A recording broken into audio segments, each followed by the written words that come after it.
Hello guys, papakita ko sa inyo ngayon ang aking simpleng paraan sa pagluluto ng yakisoba. Masarap na, healthy pa at napakamura. Ito ang mga ginamit kong ingredients.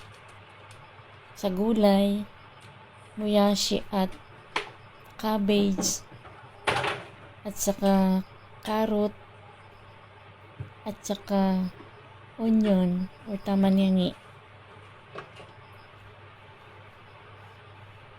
Sa sahog naman na panggisa, instead na baboy ang ginamit ko, ay mga ni-recycled na leftover sausage saka ham. Alam mo, kailangan din natin mag-recycle kahit sa pagkain. Kasi, kakapanghinayang magtapon ngayon ng pagkain. Napakamahal ng bilihin. Kailangan din natin magtipid-tipid. Saka mas masarap siya, mas malasa kasi yung ham dati lang may lasa. O, diba? Hindi na ako bumili ng baboy na pang sahog. Kaya kung anong karne. Tapos yung men ng yakisoba, para mapabilis ang pagluluto natin. Inano ko na yan, microwave ng 2 minuto sa 600 watts.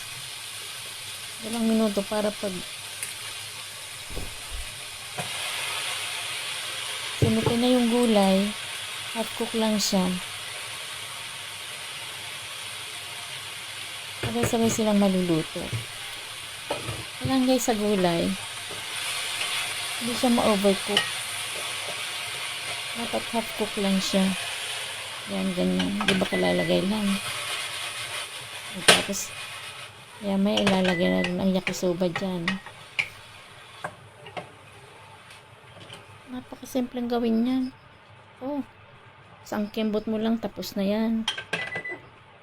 Ganyan yung mga madali ang recipe ko. Pag mga gahol na sa oras, ayan, mga isang kimbutan lang na pagluluto. Ayos.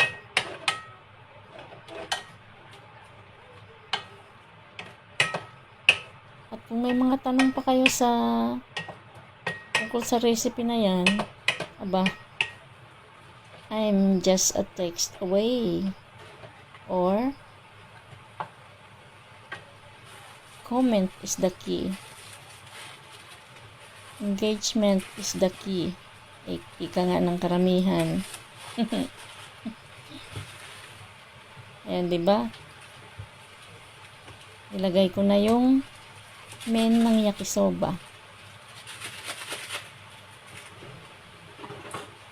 Sa lahat ng men, ang men ng yakisoba ang alam mo na. Tapos, ibudbud na kaagad yung yakisoba sauce powder. Kasama na yan sa sa pack nung binili kong yakisoba. Pero kung wala namang pwede na ang toyo at saka konting oyster sauce. O kaya, meron din namang yakisoba na hindi sauce ang flavor. Asin. Pwede nang asin dyan. Kung ayaw mo ng sauce na lasa. Tapos, ang gamit kong instead na tubig, yung Japanese wine, sake. Kasi para siya, para hindi magdikit-dikit. Para ma-preserve yung firmness ng nung noodles. Yung noodles pala ang main. Ba't ngayon ko lang naisip. Yung noodles niya para hindi magdikit-dikit, hindi maging bulagsak. Dapat pala yan ang ginagamit sa halip na tubig. Medyo may kamahalan nga lang yan. Kaya lang, hindi ko naman binili yan kasi mga regalo yan nung New Year. Yan dito pag New Year may mga darating na mga alak. Kaya kung may okasyon, wala namang umiinom sa amin dito. Ginagamit ko na lang siya panluto-luto. Ayan. Isang kimbot lang, diba, tapos na. Napakadali. Napakasarap. Napakamura. At napaka-healthy. Saka hindi mo na kailangan dyan mag-rice. Kasi carbo na yung noodles na yan. Masarap din siya sabayan ng ng tinapay.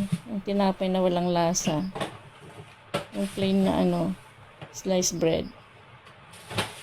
Tapos huli niyan, yung pampabango ko, hindi na nakuha na ng video kinapos. Yung yung piman, pinapings ko lang. Yung bell pepper na green. Oh, see? Tapos na siya. Sana may natutunan kayo sa aking munting recipe. Salamat. Thank you for watching. Babu. Babusya.